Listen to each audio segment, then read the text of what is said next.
So in this video, we are going to understand the other half of Amazon Cognito, which is to manage identity pool. Manage identity or identity pool is to provide AWS credentials to grant your user access to the other AWS services. So why do we need it? Consider a situation where I have to provide access to say about five users.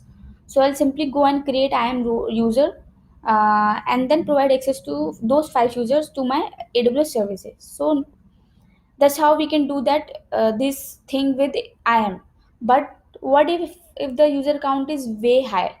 The For example, if I have to provide access to say about 5,000 or 50,000 users to my AWS services, then how do we do that? In that case, creating IAM user for those many users would be very bad technique or way. So in that case, we can create simply identity pool and provide access to AWS services. So how do we do that? Let's go on and create an app for that. So demo identity app, where we get a lot of options. First is to provide access to unauthenticated users. So if we have a requirement, or if the app if our app is going to be something like doesn't have users pool and need to provide access to users on temporary basis, we can do that with the help of this option called enable access to unauthenticated identities. How it does this? It basically creates temporary token which lasts from 15 minutes to 1 hour through Amazon SGS service, and provide access to the guest users to our AWS services. But if we have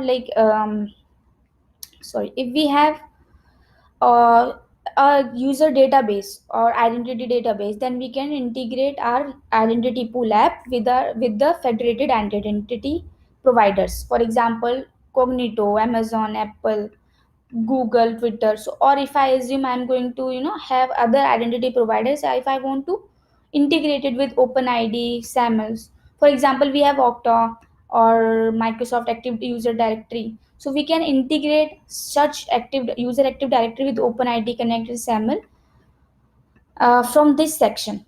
So for now, I do not have such user data. So I'll be going with this option, enable access to unauthenticated identities, create the pool. So this way we can create the pool. Now it on this page, which if you guys see, this is actually doing some processing. Let's wait for a second. Oh, okay. So now it is going to ask me like what role want to assign. So I'll go on create cancel for saving some time. Now I'll come back onto this page where I can simply use my create this identity or use SDK version of this Amazon Cognito and get started. And then on this identity browser, if I presume this any identity, I can check out like how many users have logged in, and so I can check out from this graph how many users were authenticated, how many users were unauthenticated. So I can check out from this dashboard. For sample code, I have already explained we can integrate it with this SDK and sample code. Identity provider, I have explained a place where I can attach to my identities. Okay, so that's all about identity pool, and that's all about use Amazon uh, Cognito.